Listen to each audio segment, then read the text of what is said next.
もしあなたの部屋に見知らぬ誰かが潜んでいたら。2006年12月28日、東京都世田谷区大原、早朝6時10分、一人の女性がアパートへ帰宅しました。彼女は山岡春菜さん、当時22歳。バイトを終えた山岡さんは一人暮らししているその部屋の玄関をくぐると、そのドアにチェーンをかけました。その直後、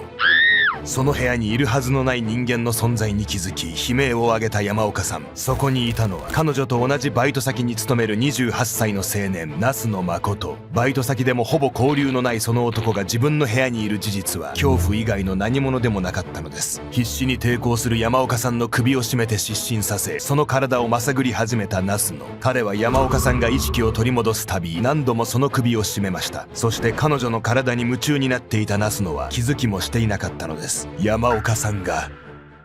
すでに息絶えていることに。バイト先の女性の部屋に忍び込み強姦殺人を犯した男。突如として女性に降りかかった悲劇はなぜ起こってしまったのか。犯行の引き金になったのはあまりにもひどい見せかけのプライドだったんです。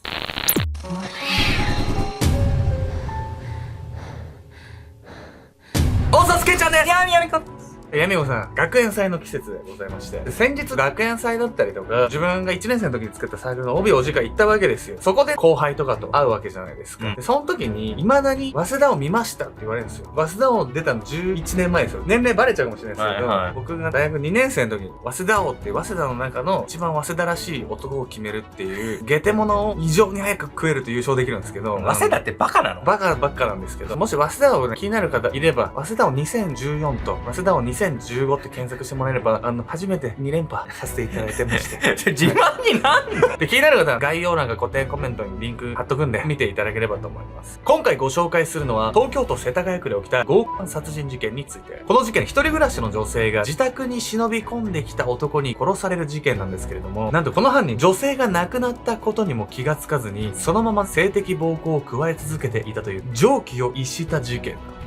やばすぎるわよ。夢中になってたらいつの間にか殺害してたみたいな。わかんないけど、怪物みたいなやつじゃない。ここまで自分を制御できない男に襲われたら恐怖しかないですよね。幸いにも犯人はすぐ捕まったんですが、逮捕後の様子があまりにも異様だったんです。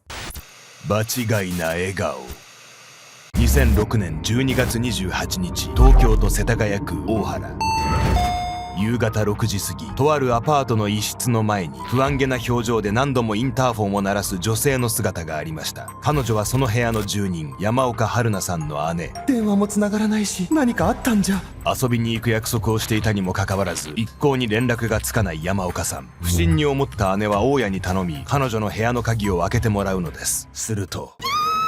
その部屋の中には服を脱がされベッドにうつ伏せになっている山岡さんの姿が。彼女はすでに息をしておらず、最悪なことに実の姉がその無残な死に姿の第一発見者となってしまったのです。その後、山岡さんを殺害した犯人はすぐに特定されました。彼女の携帯の着信履歴などから捜査線上に上がったその男は山岡さんのバイト先の同僚、那須野誠。取り調べで罪を自白した那須野は殺人と強姦致死で起訴されます。そして衝撃的だったのは、裁判に際し警察署から護送される際の彼の振る舞い。先輩！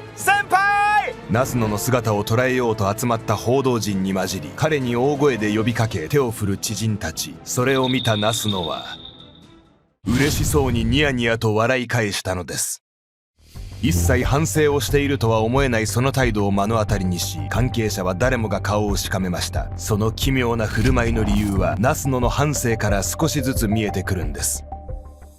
福岡県出身の那須野は高校卒業後に上京し、名門青山学院大学理工学部へ通っていました。彼は飲み会大好きサークルとも呼ばれるクラストスキー愛好会に所属。実家が裕福で勉強もできた那須野は仲間たちとはしゃぐその日々をエリート大学生の特権家のように噛み締めていたのです。しかし結論から言って那須野は遊びに没頭しすぎてしまったと言わざるを得ません。彼は何度も留年を繰り返した挙句、最終的に大学を中退。もっと勉強がしたかったから大学に残った。大学を辞めたのはやりたいことを見つけたかったから。留年や中退に際しナスノはそう言って取り繕いますが、落ちぶれたことを認めたくないゆえの強がりであることは明白。大学中退後、ナスノは新たに公認会計士を目指しました。ところが理工学部出身の彼にとってその進路変更は容易ではなく、なかなか試験に合格できずにいたのです。エリート大学生から一転、何年も不安定なアルバイト生活を送っていたナスノ。自分は優秀な人間だというプライドと裏腹に、うだつの上がらない現実から他人と距離を置くようになった彼は、友人や家族とも疎遠になっていきました。そんな中でナスノが出会ったのが、後に被害者となる山岡さんだったのです。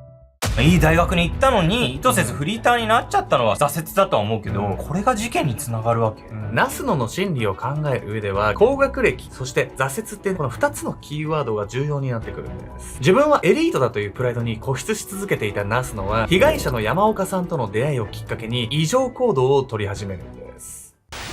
執着と暴走。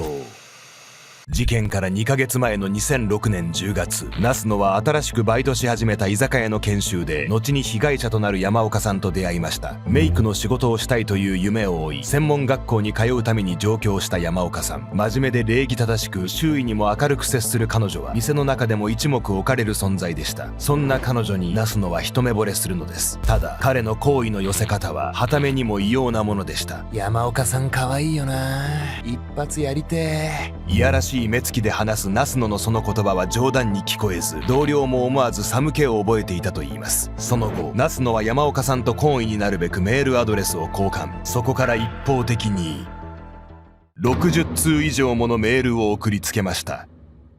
さして話したこともない同僚から送られてくる大量のメールに山岡さんは困惑。ナスノは彼女を食事に誘ったのですが、当然のごとく断られてしまうのです。一方的にメールしちゃうのって好きな相手に対してやりがちな行動だと思うんだけど、60通ってキモいじゃない。途中で気づかないのかしら、効果ないって。ここまで見ていてわかるように、ナスノはプライドが異様に高い男なんです。自分は恋愛対象に見られて当然くらいに思っていたのかもしれません。山岡さんに食事の誘いを断られたナスノは、ここでようやく脈なしであることを察しました。しかし、クソ振られた。でも絶対山岡さんとやりて散々に妄想を膨らませていたゆえに諦めがつかなかったナスノは、バイト終わりに山岡さんを尾行し、彼女の自宅アパートを特定。それだけでも十分不気味ですが、問題はここからでした。バイトの休憩時間中、ナスノは周囲を警戒しながら更衣室で山岡さんのバッグを物色。この居酒屋はオープンしたばかりで設備が整っておらず、更衣室が男女兼用となっていたのです。そして山岡さんのバッグから何かを取り出したナスノ。彼はそこから山岡さんの自宅の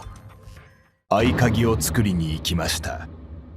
ただ山岡さんは鍵をキーホルダーで束ねて持っていたため、ナスノにはどれが自宅の鍵か分かりませんでした。すぐにバッグに戻さないと彼女にバレてしまうため、ナスノはここから3度にわたって鍵を持ち出しては返してを繰り返し、束ねられている鍵のスペアを一つずつ作成。合鍵を作るたびに山岡さんのアパートを訪れ、鍵穴に合うかを執念深く確かめたのです。そして3度目に鍵を盗み出した時、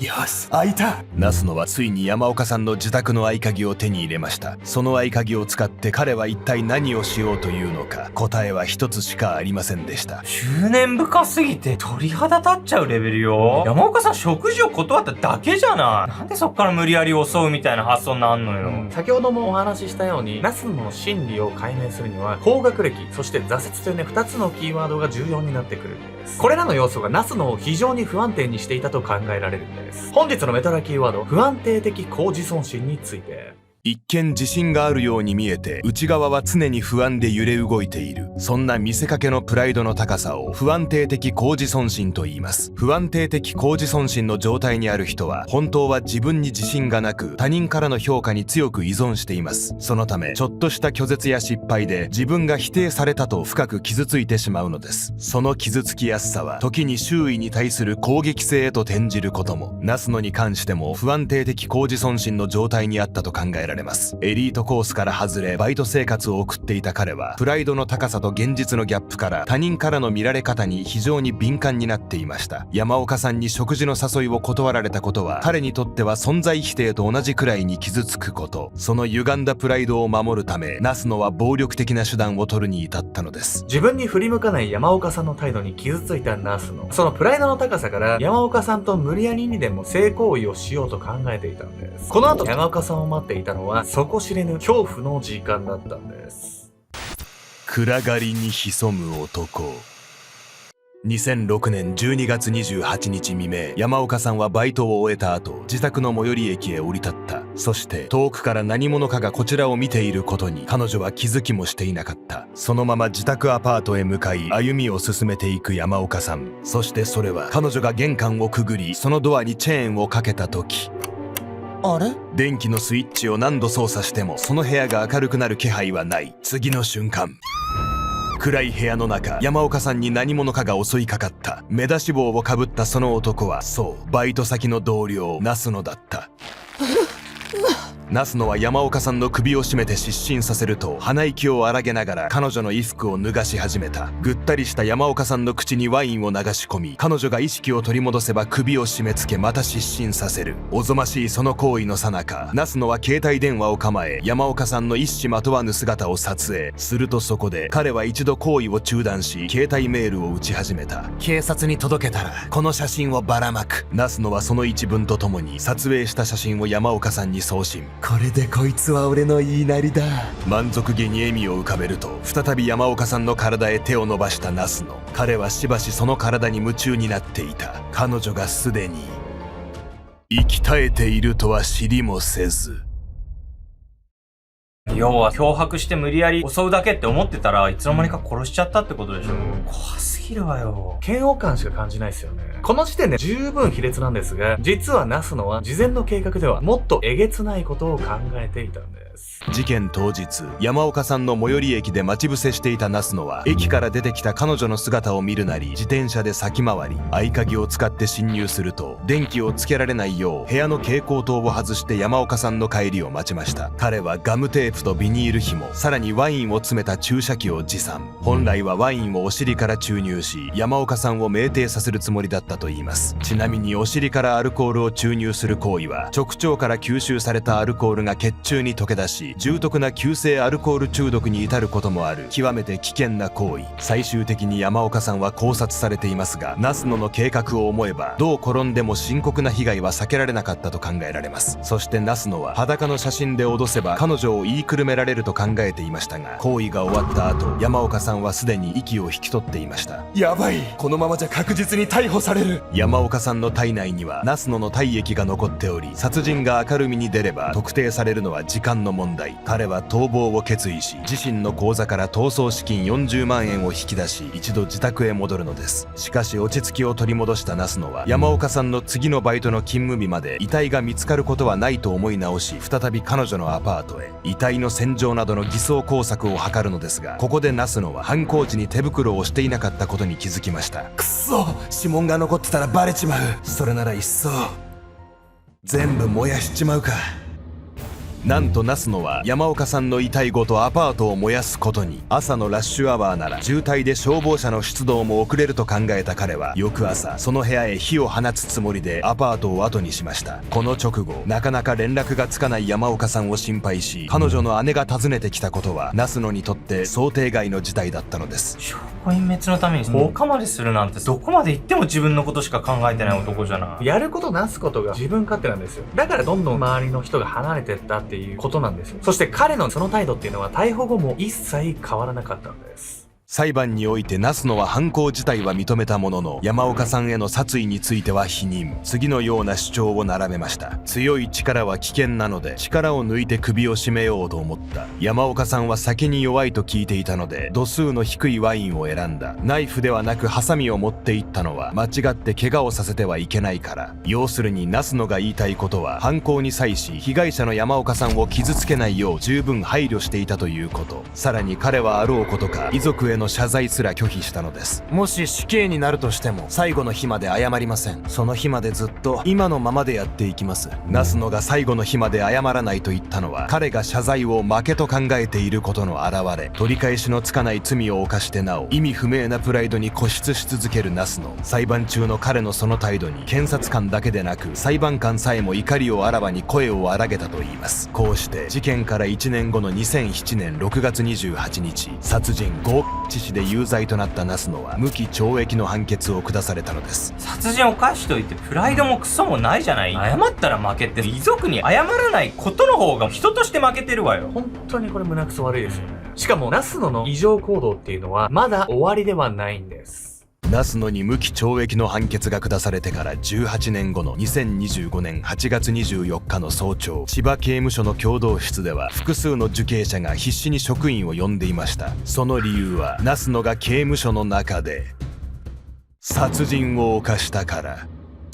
共同室で頭から血を流し倒れていたその受刑者は藤江明という51歳の男性。山梨宿泊施設連続強姦事件で懲役14年の判決を受け服役中だった彼は搬送先の病院で死亡を確認されたのです。現場に居合わせた他の受刑者の証言もあり、藤江を殺害した犯人がナスノであることは明白でした。彼は熱中症対策として貸し出されていた金属製の水筒を用いて藤江の頭を何度も殴りつけ殺害。詳細は不明ですが、ナスノは藤江との間にトラブルがあったと話しています。身勝手な欲望から強姦殺人を犯し、服役中にも他の受刑者を殺害してしまったナスノ。18年の刑務所生活を経ても衝動を抑えられない彼の性格は何も変わっていませんでした。法務省の統計では検挙された犯罪者のうちおよそ2人に1人は再犯者とされています。この事実から犯罪を減らすには再犯防止の取り組みが重要とされていますが、ナスノのように十分な更生の機会と時間を与えても再犯する人間がいるのもまた事実。なぜ人は同じ過ちを繰り返してしまうのでしょうか。あなたの身近にも犯罪とは言わずとも何度も同じ間違いを繰り返す人はいませんか。その人が同じ間違いを繰り返さないために何が必要だと考えますか。